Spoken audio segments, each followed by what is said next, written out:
السلام عليكم ورحمة الله وبركاته. إن الحمد لله نحمده ونستعينه ونستغفره ونعوذ بالله من شرور أنفسنا ومن سيئات أعمالنا. من يهده الله فلا مضل له ومن يضلله فلا هادي له. أشهد أن لا إله إلا الله وحده لا شريك له وأشهد أن سيدنا ونبينا محمدا عبده ورسوله. اللهم صل وسلم وبارك على سيدنا محمد وعلى آله وأصحابه أجمعين. سبحانك لا علم لنا إلا ما علمتنا إنك أنت العليم الحكيم. رب اشرح لي صدري ويسر لي أمري واحلل عقدة من لساني يفقه قولي. اللهم لا سهل إلا ما جعلته سهلا وأنت تجعل الحزن والصعب إذا شئت سهلا. ولا حول ولا قوة إلا بالله العلي العظيم. أما بعد. Hadirin sejemaah yang dirahmati Allah, alhamdulillah pada malam ni kita dapat bertemu. Tuan-tuan semua sihat no? Alhamdulillah. Kita berhenti di mana tuan-tuan? Ya, kita masuk bab baru ya. Bab 10. Jadi kita dah, kitab kita Asas Aqidah Islam, kita dah habis uraian berkenaan dengan Asmaul Husna kan. Habis dah uraian berkenaan dengan Asmaul Husna. Jadi insya-Allah kita akan pergi kepada huraian sifat-sifat Allah. Baru nak masuk sifat-sifat Allah. Jadi bab 10. Kalau Jawi ni muka surat 68. Baik. Bab 10. Pembicaraan sifat-sifat Allah. Jadi kenapa kita mengaji sifat Allah? Kerana kita tak boleh tengok zat Allah. Zat Allah tak boleh tengok. Nabi sebut ta'allamu, ketahuilah, la yara ahadukum rabbahu hatta an yamut. Ketahuilah tidak ada di kalangan kamu yang boleh melihat Tuhannya, jadi melihat Allah, sehinggalah dia mati nanti. Jadi selagi mana kita hidup di dunia, kita tak boleh melihat Allah Azza wa Jalla. Jangan kata Allah, malaikat pun kita tak nampak. Betul tak? Jangan kata malaikat, jin pun kita tak nampak. Siapa yang kata dia nampak jin, kata Imam Syafi'i rahimahullah, orang ini adalah penipu dan tak boleh diterima penyaksiannya. Maksud dia dalam rupa asal bukan dia menjelma. Jin dia boleh menjelma. Tak kira lah dia menjelma budak kecil, kita panggil toyol. Dia menjelma tinggi, kita panggil hantu galak. Dia menjelma berbungkuih, kita panggil hantu bungkuih. Dia menjelma orang perempuan tak shampoo rambut setahun, kita panggil lansia. Dia jelma lah lagu mana pun. Itu jelmaan. Jelmaan kita boleh nampak. Tapi itu bukan rupa asal dia. Rupa asal orang tak boleh tengok. Siapa kata dia boleh tengok mata tak berhijab? Walaupun masyhur di kalangan orang Melayu ni, mata tak berhijab. Siap dia buat buku lagi. Dia nampak ada hantu belakang tu. Orang lain tak nampak, dia nampak. Hantu belakang tu. Menurut Imam Syafi'i, ini adalah orang yang penipu, pendusta besar. Dan saya pun pernah jumpa anak murid yang macam tu. Dia kata dia mata dia tak berhijab, dia nampak hantu. Tapi saya nampak memang dia menipu lah. Kalau lah mata kita ni nampak hantu tak boleh hidup, rupa dia tak elok. Pada sudut mata kita, rupa dia tak elok. Seperti mana saya pernah sebut kat tuan-tuan, di Arab Saudi ada seorang lelaki yang dirasuk jin perempuan. Bila dia ruqyah, jin tu bercakap, dan jin tu kata dia minat dengan lelaki ni. Dan jin ni kata dia adalah ratu jin. Dia ratu jin, dia alam jin. Macam mana rupamu? Kata ni lah startnya ruqyah ni. Dia mempunyai kaki 100 kaki tuan-tuan. Tuan-tuan boleh bayang 100 kaki. Kita tengok pocong boleh tahan lagi. Orang 100 kaki dah level lipan dah tuan-tuan. Macam mana tu? Kalau rupa dia yang asal, lagi takut kita tengok. Jadi takkan kita nak tengok benda yang tak elok? Betul tak? Antara rahmat Allah, kita tak nampak hantu, tu rahmat Allah. Betul tak? Rahmat besar. Kenapa kita nak tengok rupa yang tak elok pada sudut mata kita? Kita lah walaqad khalaqnal insana fi ahsani taqwim. Tiba-tiba kita nak tengok jin tuan-tuan, yang kaki ada 100 telinga, kita tak tahu ada berapa tuan-tuan. mata macam mana, kita nak tengok tuan-tuan. Jadi dalam Quran sebut innahu yarakum huwa wa qabiluhu min haitsu la tarawnahum. Jelas iblis dengan adik-beradik dia nampak kita, sedangkan kita tak nampak dia.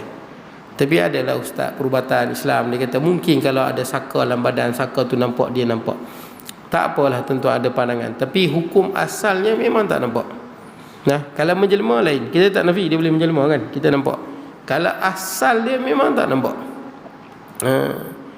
Baik, jadi tuan-tuan, jin pun tak nampak, pahala pun tak nampak, betul tak? Dosa pun tak nampak, syurga pun tak nampak, neraka pun tak nampak, Allah lagi lah tak nampak tuan-tuan. Sedangkan melihat Allah adalah sebesar-besar nikmat bagi ahli syurga. Lilladzina ahsanul husna wa ziyadah. Bagi orang yang buat baik mendapat nikmat syurga dan mendapat tambahan nikmat syurga, yakni melihat Allah Azza wa Jalla. Itulah sebesar-besar nikmat. Syurga pun kita tak rasa, macam mana kita nak dapat nikmat yang paling besar, melihat Allah Azza wa Jalla. Jadi tuan-tuan, kita tak boleh tengok Allah, tapi kita boleh kenal melalui sifat dia. Hatta banyak benda pun kita tak tengok pun, betul tak? Banyak benda kita tak boleh tengok dengan mata kita. Hatta coronavirus kan, kita dengar orang cakap ya, bukan senang nak beli mikroskop elektron tu. Nak tengok elektron lah, yang kat sekolah tak boleh tengok. Hak mahal, harga ratus ribu tuan-tuan, mungkin juta. Itu yang boleh tengok dia tu, halus. Kita tak nampak pun, tapi kita nampak kesan dia, kita tahu kewujudan dia. Baik, jadi tuan-tuan, Allah Azza wa Jalla dengan sifat dia kita tahu. Kenal sifat dia, kenal Allah Azza wa Jalla. Dengan kita kenal sifat dia. Saya bagi contoh kat tuan-tuan, kalaulah kita kerja di satu tempat, nak main bos baru, tak? Bos baru nak main, tak pernah tengok muka dia, tak tahu dia ni orang mana, tak tahu dia ni suku mana, tak tahu, Banjar ke, Jawa ke, Minang ke, kita tak tahu. Tapi orang bagi tahulah sifat dia, walaupun kita tak pernah tengok dia, tinggi ke pendek ke. Orang bagi tahu dia ni pemurah, dia ni bos yang bersikap positif, bos yang proaktif, bos yang tak akan memburukkan orang bawah dia, bos yang begini, bos yang faham kesusahan orang bawah dia. Kita kenal sifat dia, oh lapang dada, walaupun kita tak tengok dia. Tapi kalau nak main bos ni, walaupun kita tak tahu rupa dia lagu mana, dia daripada mana, handsome ke tak handsome, tinggi ke rendah, tapi orang bagi tahu lah, bos hang ni memang jenis perungui, jenis tak kerti faham keluhan orang bawah. Saya masa praktikal tu di Kuala Lumpur bercerita, dulu ada satu guru besar, pengetua, dia duduk dalam bilik dia, kaki buah atas meja. Saya ingat tu, memang cengih tu. Memang cikgu-cikgu ni dia maki kudan dia kan. Kita kalau tengok pengetua kaki atas meja, kita pun masuk, hai kacau macam ni. Dia ada ni lah, pro and kontra lah, betul tak? Kalau ada cikgu yang ketegang, padan lah kena macam tu, betul tak? Tapi kalau cikgu-cikgu yang lembut, betul tak? Ikut aturan, memang pening juga lah tuan-tuan kalau dapat yang macam tu. Saya ingat lagi apa sebut, memang cengih tu. Tapi hak jenis cengih satu lah. Kalau cengih ni dia punya jalan cantik lah, betul tak kan? Dia punya flow, betul tak? Dia punya pentadbiran tu jalan elok macam dalam tentera, betul tak kan? Kalau bos pun slow betul tak? Pegawai waris yang latih pun slow kena garang, betul tak kan? Nak boleh tak garang tak jadi. Dia kena, manusia ni dia kena ada pressure sikit, betul tak? Semua kalau tak ada pressure sikit, macam sebab tu dalam Quran sebut syurga, neraka, betul tak kan? Dia kena ada pressure, dia ada penggalak, baru dia semangat sikit. Baik, jadi tuan-tuan, kita tak nampak semua. Jadi apatah lagi kita nak melihat Allah Azza wa Jalla. Jadi kita kenal sifat dia cukup, betul tak? Kenal sifat dia, kita lapang hati. Walaupun kita tak tengok lagi Tuhan dia, kita tak tengok lagi Allah Azza wa Jalla, tapi kita kenal sifat dia, kita tahulah hebatnya Allah, agungnya Allah, indahnya Allah Azza wa Jalla. Cukup dengan mengenali sifatnya. Baik tuan-tuan, mana tadi ni? Hilang pula tuan-tuan. Baik.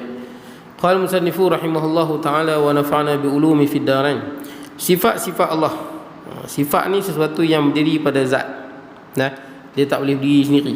Kuat, cantik, besar, kecil, dia mesti ada pada benda, betul tak? Rumah besar, rumah kecil, tak boleh kita tengok besar tu dia saja tuan-tuan, dia mesti berdiri pada sesuatu. Boleh lah. Cantik, indah, kereta yang cantik, kereta yang buruk. Tak boleh kita tengok buruk tu, buruk, aku nampak buruk lah. Macam mana kita nak nampak buruk? Mesti kena ada pada benda, betul tak? Rumah buruk ke, kereta buruk ke, motor buruk ke, itu sifat yang berdiri pada zat. Sebab tu nanti bila kita mengaji, sifatun azaliyatun qa'imatun bizatillah, itu macam tu, betul tak? Sifat yang azali, tidak ada permulaan, yang berdiri dengan zat Allah. Zat ni tuan-tuan, kalau kita tubuh badan, kalau kita tubuh badan ni zat, Allah kita sebut zat. Kenapa tak sebut tubuh badan? Kita tak tahu bagaimana zat Allah Azza wa Jal. Siapa pun tak tahu zat Allah, siapa pun tak tahu. Akhirat nanti kita hanya tengok saja. Dan itulah sebesar-besar nikmat yang kita boleh dapat dalam syurga, melihat Allah. Tapi hakikat zat siapa pun tak tahu. La tudrikuhul absar wa huwa yudrikul absar. Mata kita ni tak boleh idrak zat Allah, sedangkan zat Allah boleh idrak. Idrak ni maksud dia tahu hakikat, bukan tengok. Macam kita tengok, saya tengok tuan-tuan, saya tahu tuan-tuan ni ada kulit, ada tulang, ada darah, betul tak? Kulit kita ni ada reseptor sakit, itu idrak. Tengok dan tahu, betul tak? Tengok rumah ni, kita tahu dia guna simen apa, dia ada bata apa, betul tak? Itu maksudnya kita tengok dan idrak, kita tahu. Tengok kereta, kita tahu dalam dia ada enjin, betul tak? Buat daripada besi, body dia aluminium, kaca dia grade begini, bla bla bla bla. Kita tengok dan kita tahu, itu namanya idrak. Adapun zat Allah, kita tengok, kita menikmati keindahan yang tak boleh nak kita bagi tahu. Sangat indah, sebesar-besar nikmat. Tapi kita tak tahu hakikat zat Allah. Hatta dalam kitab, banyak-banyak kitab lah, kita tengok kitab tinggi-tinggi lagi tuan-tuan, Jawharatul Tauhid ke, Durrus Samin ke, kitab mana-mana lah tuan-tuan, dia sebut hatta malaikat yang paling dekat dan nabi yang paling dekat, tak tahu. Termasuklah malaikat yang paling dekat, malaikatul muqarrabin, malaikat yang paling dekat Jibril alaihissalam. Nabi yang paling dekat adalah Nabi Muhammad SAW pun tidak mengetahui hakikat zat Allah. Macam mana kita nak tahu tuan-tuan? Sebab benda yang kita tahu semua makhluk, betul tak? Kalau kita kata kaca, kaca makhluk. Kita kata macam cahaya, cahaya makhluk. Nak tahu benda-benda, betul tak? Kita nak tahunya macam kayu, kayu juga makhluk Tuhan. Jadi sifat Allah, macam mana zat Allah, kita tak boleh nak kias dengan apa-apa. Sebab yang dalam kepala kita ni terhad, Allah yang ajar. Yang ada dalam kepala kita ni hanyalah dalam makhluk-makhluk. Ingat Nabi Adam AS kan, sebelum turun ke dunia Allah Ta'ala ajak, wa 'allama Adam al-asma'a kullaha. Allah yang bagi ilmu, ajar Nabi Adam nama-nama benda. Yang ada dalam kepala kita ni semua makhluk. Macam mana tuan-tuan nak kata zat Allah ni macam ais? Ais makhluk. Zat Allah ni macam apa? Lembut-lembut, kasar. Itu makhluk semua tuan-tuan. Kita tak tahu hakikat zat. Boleh lah. Sampai bila kita hanya melihat saja. Macam kenapa kita tak tahu? Memang kita makhluk, macam mana nak tahu hakikat Tuhan? Tapi kita akan melihat Allah Azza wa Jalla. Baik, dalam perbicaraan sifat-sifat Allah itu ada yang dinamakan sifat yang wajib, mustahil dan harus. Sifat wajib, mustahil dan harus. Baik, ini wajib, mustahil dan harus ni wajib pada akal, mustahil pada akal, harus pada akal. Boleh lah. Dia bukan harus, wajib pada hukum syarak lain. Wajib pada hukum syarak ni ma yusabu fa'iluhu wa yu'aqabu tarikuhu. Wajib pada hukum syarak ni, siapa buat dapat pahala, orang tinggal akan diazab, betul tak? Tinggal semayang, tinggal puasa, tinggal haji, betul tak? Tinggal apa? Zakat, dia tinggal benda yang wajib akan diancam dengan ancaman. Kalau wajib dalam, yang ni lain makna dia, wajib pada akal. Nanti kita sebut apa makna wajib pada akal. Sama juga harus. Harus pada syarak ni apa? Ma la yusabu fa'iluhu wa la yu'aqabu tarikuhu. Buat pun tak dapat apa, tinggal tak dapat apa. Betul tak kan? Tuan-tuan nak makan nasi basmati ke, bukan basmati ke, tuan-tuan nak makan nasi Arab ke, tuan-tuan nak makan nasi Melayu ke, ini semua harus. Betul tak? Tak ada lah tuan-tuan, makan kambing dapat pahala. Ada orang sebut makan kambing dapat pahala sunnah. No. Nabi makan kambing sebab sana ada kambing. Betul tak? Nabi makan sana ada kambing, Nabi makan kambing. Ada unta, makan unta. Tak ada siapa sebut siapa makan unta, makan kambing dapat pahala. No. Makan makanan apa yang halal, Quran sebut, betul tak? Quran sebut makan yang halal. Selagi mana kita niat makan ni untuk kita beribadah, makan apa pun dapat pahala. Boleh tak? Baik. Dia termasuk dalam sunnah jilbiyah. Jalabiyah. Jalabiyah ni sunnah Nabi sebagai manusia setempat tu. Baik Nabi pakai baju fashion lagu mana? Kain daripada apa?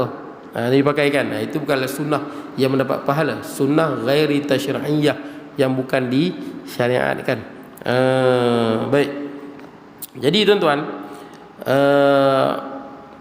kemudian kita tengok sifat yang wajib bagi Allah ialah sifat yang mesti ada kepada Allah. Sifat wajib ni maksud dia mesti ada pada Tuhan. Kalau tak ada, dia bukan Tuhan. Dalam buku kitab-kitab tuan-tuan tengok, kitab besar-besar lah, dia sebut apa? Ma la yutasawwaru fil aqli adamu. Wajib ni benda yang dalam akal kita tak boleh bayang, tak ada.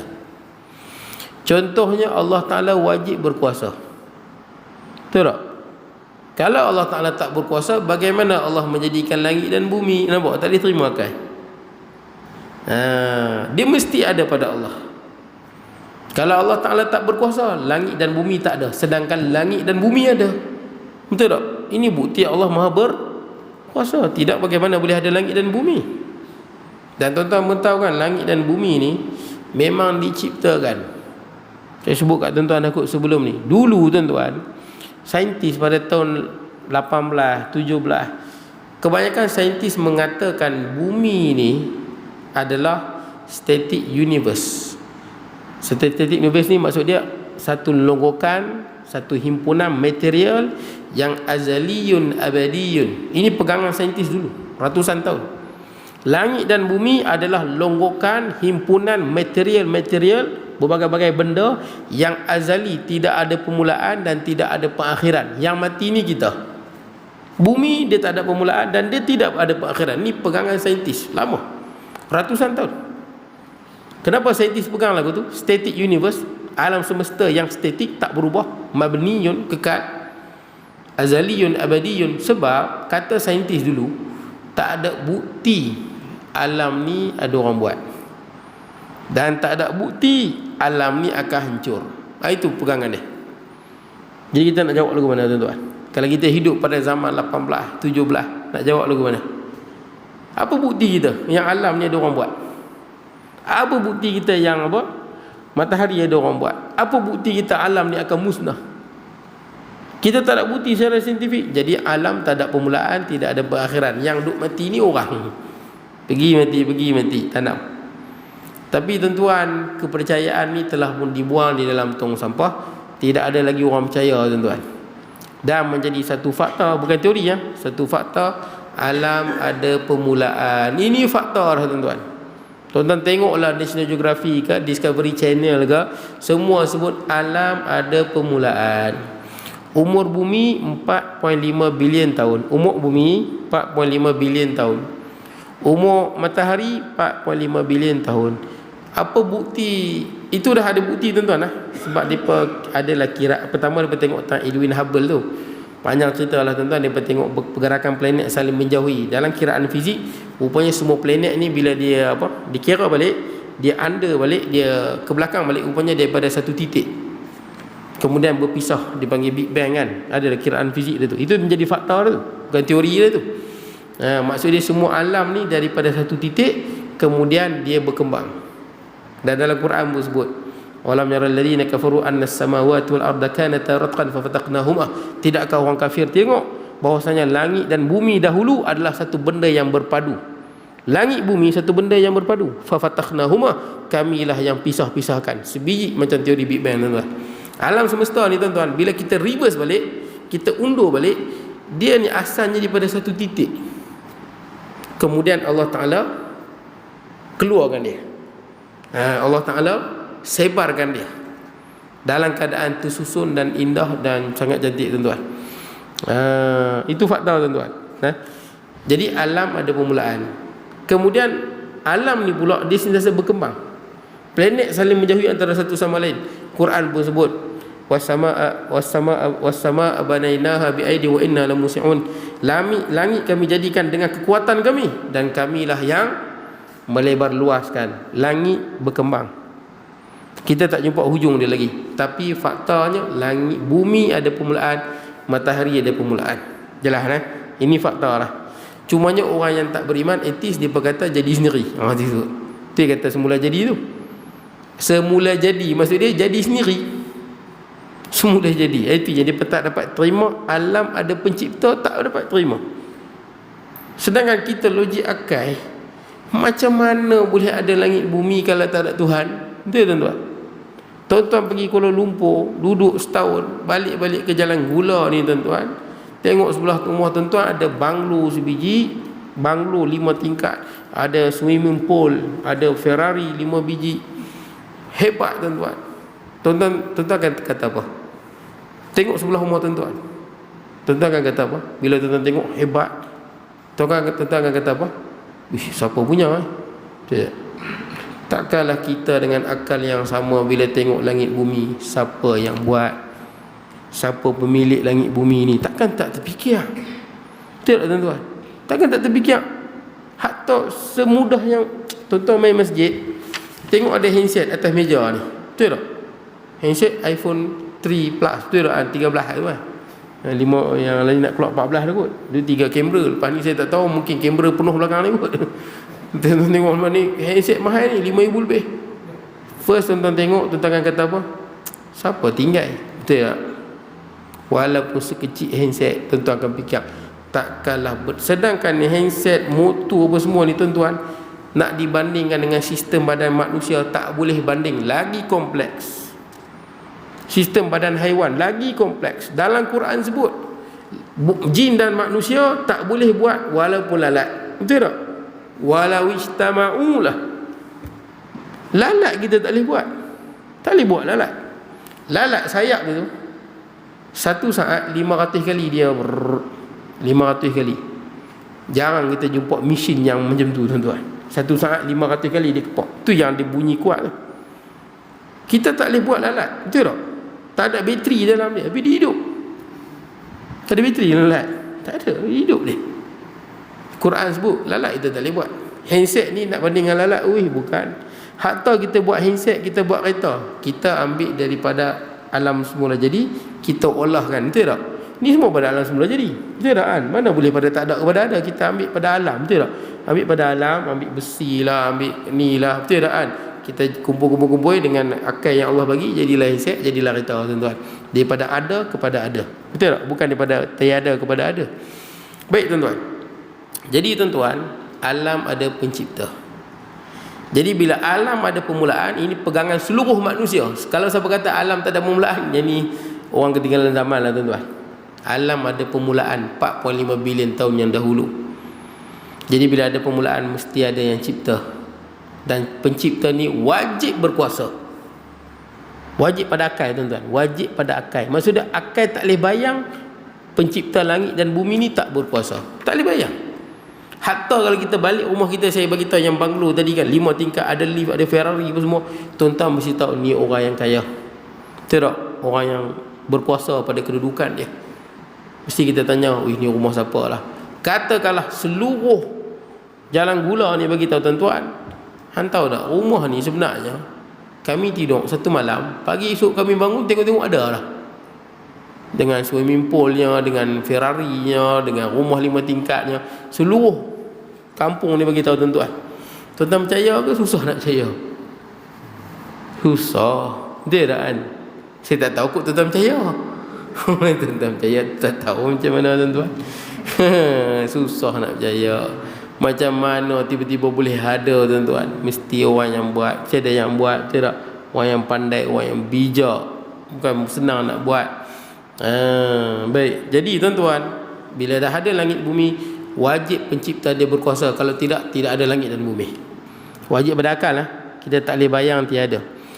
Dan wajib juga Tuhan itu berkehendak mutlak, betul tak? Berkehendak. Kalau Allah Ta'ala Tuhan tak berkehendak, macam mana boleh ada langit dan bumi? Ada langit dan bumi ni kerana kehendak Allah, Tuhan sekalian. Dia berkehendak menjadikan. Jadilah. Boleh tuan-tuan lah. Yang tak dapat dibayang pada akal, tak ada. Mesti ada. Nah, itulah kita kata wajib pada akal. Kita tak boleh bayang lah. Mustahil kita kata. Yang kedua, sifat yang mustahil bagi Allah, sifat yang mesti tiada padanya. Sifat yang mustahil, sifat yang tak boleh ada pada Allah. Sifat yang mustahil adalah sifat yang tak boleh ada pada Allah. Ataupun dalam kitab lain sebut ma la yutasawwar fi aqli wujuduh. Apa yang dalam kepala ni tak boleh bayang ada kat Tuhan. Contohnya lemah. Lemah. Sifat lemah ni sifat mustahil. Kalau Tuhan lemah, macam mana ada langit dan bumi? Betul tak? Kalau Tuhan ni tak berkehendak, dipaksa, tidak ada kehendak. Tidak ada kehendak. Bagaimana boleh ada langit dan bumi? Mesti dengan kehendak dan iradahnya bahawa ada langit dan bumi. Wajib kita, dalam akal kita mesti kita fikir Tuhan ini dia berkuasa dan dia berkehendak. Dan kuasanya mutlak dan kehendak dia mutlak. Boleh tuan-tuan? Bukti dia adalah alam semesta. Kita tak dapat bayang Tuhan yang lemah, Tuhan yang apa? Tuhan yang tidak ada kehendak. Tuhan yang macam alam semula jadi. Orang kata alam semula jadi. Semula jadi ni apa? Boleh ke satu benda jadi sendiri tuan-tuan? Kalau kita mengaji matematik lah tuan-tuan, kosong tambah kosong tambah kosong tambah kosong tambah kosong tambah kosong tambah kosong, jawapan dia apa? Ataupun kosong kali kosong kali kosong kali kosong kali kosong kali kosong kali kosong, ujung dia apa? Walaupun tuan-tuan panjang, kosong tambah kosong tambah kosong tambah kosong tambah kosong sampai ke jalan apa? Kuala Kurau tuan-tuan, jawapan dia apa? Kosong. Alam ni tak ada, tiba-tiba boleh ada. Mana boleh daripada kosong jadi satu? Walaupun panjang mana, mesti ada yang esa yang jadikan. Jadi tuan-tuan, dan yang pencipta ni sempurna berbanding yang lain. Betul tak? Dan sempurnanya Allah jauh di akal kita nak membatasinya. Takat mana kuasa Allah? Kita makhluk terhad. Takat mana kehendak Allah? Takat mana keindahan Allah? Bagaimana zat Allah? Terhad tuan-tuan. Jangan fikir benda yang tak disuruh. Baik, jadi sifat yang tak layak. Allah Ta'ala lemah, Allah Ta'ala buta, Allah Ta'ala pekak. Ini mustahil semua. Bagaimana berkuasa kalau tak nampak dan pekak? Mustahil tuan-tuan. Bagaimana Tuhan yang pekak dan buta boleh menjadikan makhluk yang jelek, makhluk yang dengar macam kita?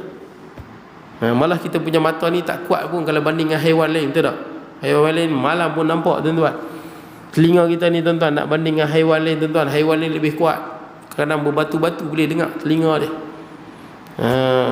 Baik, jadi Allah Ta'ala jadikan makhluk ni, kita tengok macam-macam keindahan, kehebatan pada makhluk. Tuhan lebih hebat, Tuhan lebih sempurna. Baik tuan-tuan. Yang ketiga, sifat yang harus pula ialah sifat boleh jadi bagi Allah membuat sesuatu yang mungkinat ataupun tiada. Boleh jadi Allah membuat ataupun tak buat. Dia panggil mungkinat ni, boleh bagi Allah menciptakan sesuatu ataupun tidak. Itu hak Allah. Harus bagi Allah menciptakan langit dan bumi, harus. Itu menurut kehendak Allah Azza wa Jalla. Harus bagi Allah untuk menciptakan syurga dan neraka. Senang kata mungkinat ni, saya ke tuan-tuan, kita ni semua mungkinat. Selain pada Allah semua mungkinat. Harus ada, harus ada. Mana dia apa? Kita ni kalau tak ada kat dunia ni pun tak terganggu sistem alam. Boleh tak? Kalau kita hidup ke kita mati, bumi tu jalan macam tu ya. Tapi kalau Tuhan tak ada, macam mana boleh ada langit dan bumi? Dia akan jadi persoalan. Nampak tak? Kalau Tuhan tak ada, macam mana ada langit dan bumi? Kita ni tuan-tuan, kalau tak pernah dilahirkan di dunia ni pun, dunia ni berjalan macam tu Mungkinat tuan-tuan. Boleh jadi ada, boleh jadi tak ada. Mungkin saja, harus pada akal. Kita hidup sampai masa kita pun pergi tepi masjid tu. Betul tak tuan-tuan? Sampai masa kita akan pergi tepi masjid tu. Adakah bila kita mati maka alam ni pun berubah, sistem ni pun berubah, bumi terbelah? No. Kita benda yang harus sahaja. Mungkinat, mungkin tu boleh jadi ada, boleh jadi tak ada. Harus bagi Allah. Harus bagi Allah ni, pada akal kita ni kita terbayang, boleh saja Allah jadikan gini, boleh saja Allah jadikan begitu. Harus bagi zat Allah. Kerana Allah bersifat mutlak pada iradah dan kudrah dia. Faham tuan-tuan? No? Harus bagi Allah nak jadikan kita ni putih ke hitam, harus bagi Allah.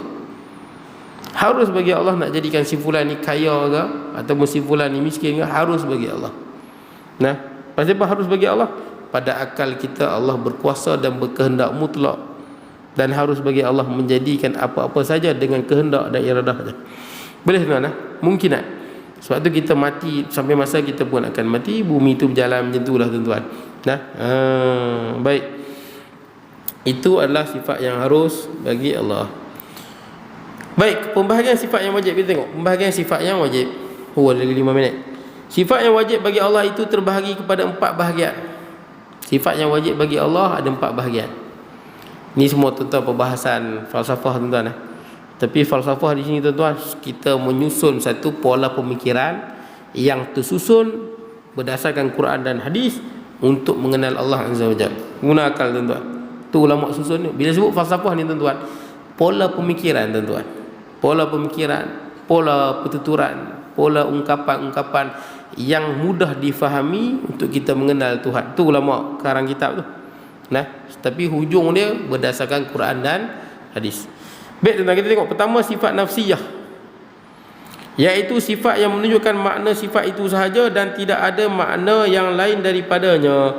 Sifat tersebut satu saja, iaitu wujud yang menunjukkan adanya zat Allah. Sifat yang menunjukkan makna sifat itu sahaja. Sifat yang menunjukkan makna sifat itu sahaja. Tuan-tuan, wujud. Wujud ni tuan-tuan, wujud dia tuan-tuan. Wujud tu ada tuan-tuan. Kalau berkuasa ni, kalau kita kata seseorang itu berkuasa, adanya sifat berkuasa padanya. Dengan berkuasa lah dia boleh menjadikan sekian dan sekian dan sekian. Betul tak? Ataupun berkehendak.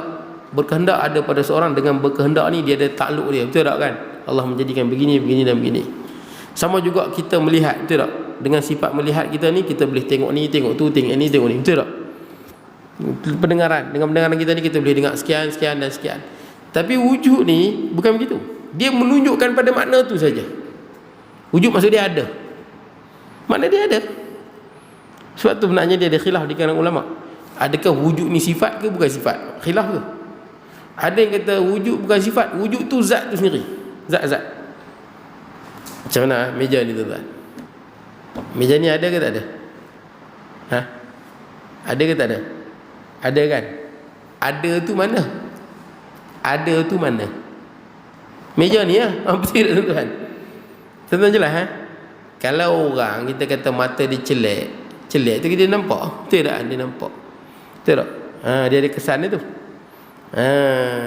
Ada orang dia ada mata tapi dia tak nampak. Ada tak? Ada. Mata ada tapi tak nampak. Saraf rosak ke, otak dia rosak ke. Tapi ada tu merujuk pada apa? Benda tu, betul tak? Meja ni ada kan? Ada. Ada tu mana? Kalau melihat tu kita tahulah, melihat benda. Telinga ni mendengar benda yang ada sekeliling. Betul tak kan? Kuat ni kita boleh buat sesuatu kan? Ada ni mana ada ni? Ada tu merujuk pada zat tu lah. Betul tak? Sebab tu sebagai ulama kata, ada ni bukan sifat. Ada tu zat tu. Kalau Allah tu zat lah. Macam botol ni tu, ada ke tak ada? Ada tu botol ni, betul tak? Botol ni lah ada. Dengan adanya botol ni, adalah ada tu. Mana tu? Falsafah tuan. Ada juga sebagai ulama kata tak, ada ini pertengahan antara ada dengan tiada. Maksudnya dia menjadi pertengahan antara ada dengan tiada. Ada dengan apa? Daripada ada dengan tiada, adanya ada. Macam tu. Sebab itu disebut sifat ada tu. Sebab tu kadang-kadang kita sebut Mamat ada kat rumah dah Mamat. Betul tak kan? Mamat ada kat rumah tak? Kita merujuk pada apa? Batang tubuh dia. Betul tak tuan-tuan? Bukan sifat tu, kita merujuk pada batang tubuh dia. Tu yang dia kata sifat zatiyah. Merujuk pada zat. Bukan makna yang ada pada zat. Sifatul qa'imatun bizatillah, bukan. Sifat zatiyah. Boleh Ada tu merujuk pada zat. Jadi ada yang kata ada tu merujuk pada zat Allah yang memang ada, azaliyun abadiyun. Satu lagi pandangan kata tak, dia memang sifat. Ada itu adalah sifat. Tapi sifat ni sifat zatiyah yang merujuk kepada zat Allah, bukan makna yang menjadi pada zat Allah, bukan. Baik tuan-tuan, kemudian yang menunjuk adanya zat Allah, ini sifat nafsiyah. Baik tuan-tuan, kita ada 1 minit lagi. Sifat salbiyah, iaitu sifat yang maknanya madlulnya menafi dan menidakkan perkara yang tidak layak bagi Allah, iaitu ada 5 sifat selepas daripada wujud. Sebab dinamakan salbiyah kerana fungsi sifat itu ialah menafikan keadaan yang tidak layak bagi Allah. Ini dalam akal kita tuan-tuan. Salbiyah ni maksud dia negatif. Kalau kita kata sifat salbiyah, inda Muhammad sifatun salbiyah, Muhammad mempunyai sifat-sifat yang buruk. Itu penggunaan moden. Boleh lah. Zaid lahu sifatun salbiyatun ataupun indahu sifatun salbiyatun. Zaid mempunyai sifat-sifat yang buruk. Boleh ya? Salfiyah tu negatif, buruk. Itu penggunaan moden lah. Dia buruk, negatif. Tapi dalam penggunaan kitab ni bukan negatif tu sifat tu.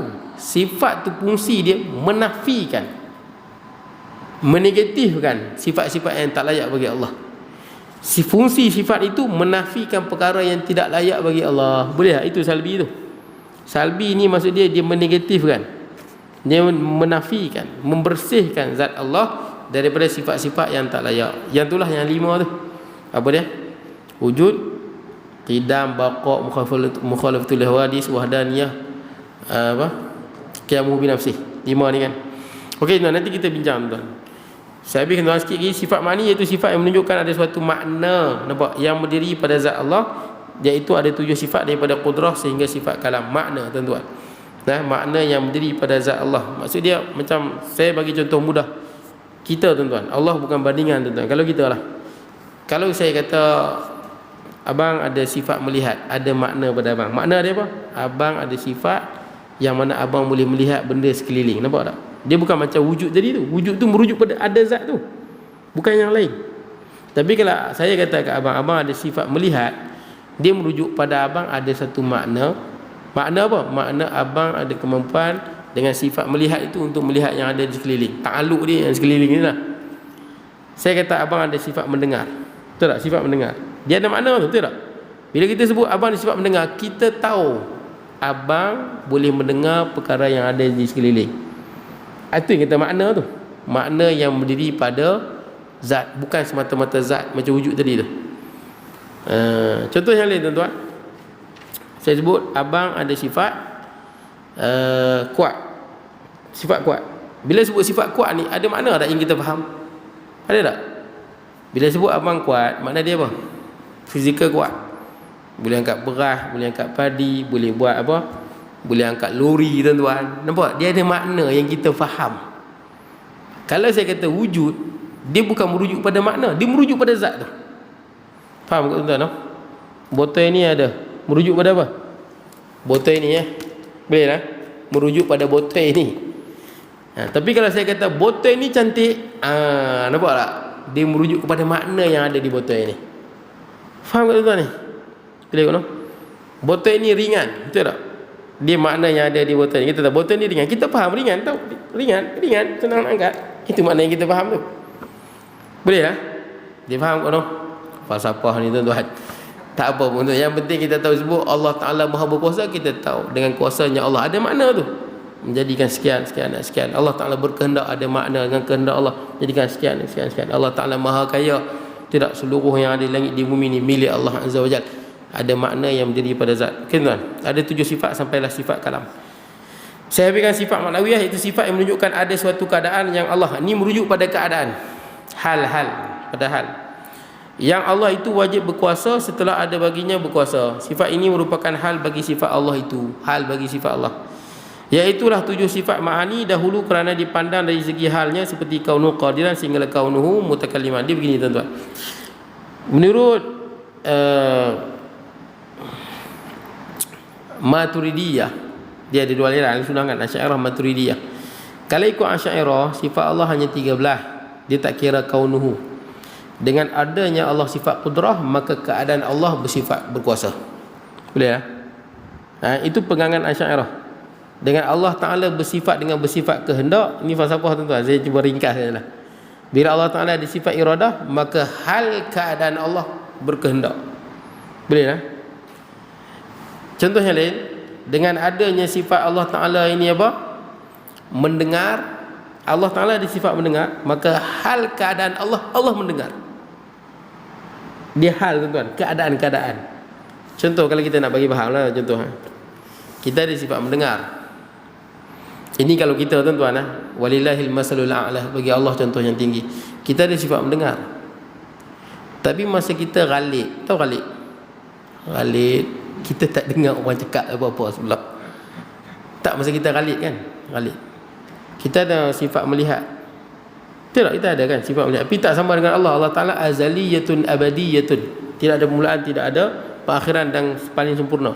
Kita ada sifat melihat buat kita. Tapi bila otak kita khayal, ghalib, kita tak nampak yang di depan. Perasan tak? Ada seorang cikgu bawah ni, dia ghalib buat kita. Langgak divider, pecah gibok, kena 25,000. Ghalib tuan-tuan, ghalib. Nampak sifat tu ada, tapi keadaan tu tak ada. Contoh yang lain, kita ni ada kemampuan nak kahwin satu lagi. Contoh. Saya tak mampu lah, Ustaz Ramli mampu kok, Ustaz Ramli kaya. Tapi kalau Ustaz Ramli beranilah. Jangan main-main. Jadi tuan-tuan, contoh kita duit cukup. Gaji kita katakanlah sebulan 15,000. Betul tak kan? Anak pun dah kerja, rumah pun dah ada. Boleh bagi apa? Banglo ada kan kat Selangor tu kan, bagi banglo lah, penthouse kat bini dia. Kan dia nak kahwin lagi satu. Panama tahu dia tu. Dia tahu. Jadi tuan-tuan, kita ni mampu. Dari segi batin mampu, dari segi apa? Fizikal batin mampu, dari segi apa? Material pun mampu, semua mampu. Dan kita pun memang nak kahwin sangatlah. Berkenan dah dengan janda belakang rumah. Tapi kenapa tak kahwin? Keadaan kita tak mampu. Ada yang ganas tuan-tuan. Singa yang ganas. Nampak? Kemampuan tu ada lagi powerful rupanya. Betul tak? Nak bagi tahu yang nak menikah lagi tu tak berani. Betul tak? Kok barang habis semua pecah rumah. Betul tak? Itu benda yang tuan-tuan akan lalui. Siapa kahwin, dia tak beritahu bini dia. Sekali bini dia tahu, tuan-tuan akan hadapi lah. Pecah habis semua barang, dia lari tinggal rumah. Betul tak? Dia akan buat, dia akan mengamuk, tak ketuan hala lah. Mula-mula lah. Tuan-tuan nak hadapi tu yang apa? Nampak tak? Power tu ada, tapi keadaan power tu tak ada. Ada benda lain pula. Allah tak begitu. Allah berkuasa dan Allah keadaan dia berkuasa. Tidak ada yang sebanding dengannya, tidak ada yang boleh menghalang kehendak dia yang mutlak, tak ada. Jadi kata Asy'ariyah, adanya qudrah, adanya kaunuhu qadiran, adanya iradah, adanya kaunuhu muridan. Kata Maturidiyah, no. Kaunuhu ni macam pelekat. Disebut pelekat. Maksud dia ni, tuan-tuan jangan anggap pelekat pada zat Allah, bukan. Pada akal kita untuk memahami. Boleh lah. Ada orang dia salah faham. Pelekat pada zat Allah, bukan macam tu. Ni otak kita nak faham. Pada otak kita nak faham. Tu kata falsafah, disusun perkataan, pola pemikiran supaya kita mudah memahami. Boleh lah. Ada orang dia tak mau falsafah, bid'ah lah, apa benda lah. Ilmu hadis pun semua daripada akal, tuan-tuan. Betul tak? Merawikan perawi, betul tak? Hadis yang sahih ni mestilah bersambung sanad, mattasil sanaduhu, menaqlil adli dhabit, dengan apa? Orang yang adil dan dhabit yang bawakan. Min mislihi, seperti orang yang macam dia, ila orang daripada orang yang seperti dia. Min ghairi syudzudin wala illah. Mana ada Nabi sebut? Tapi dengan akal ulama susun teori ni, jadilah hadis sahih. Jadinya hadis hasan kurang dhabit, tidak adalah hadis sebut. Dengan akal, usaha para ulama hadis kita terima. Betul tak? Kita boleh terima dalam sudut ni. Takkanlah bila usaha ulama-ulama apa akidah kan, nak bagi manusia kenal Allah mudah, cara berfikir kita kata bid'ah lah, sesat lah, ini semua ngarut tuan-tuan. Itulah ngarut lah. Sudut layan tuan-tuan bobok tu. Jadi tuan-tuan, insya-Allah kita akan sambung perbicaraan sifat nafsiyah. Kita akan layan ni perbicaraan sifat nafsiyah.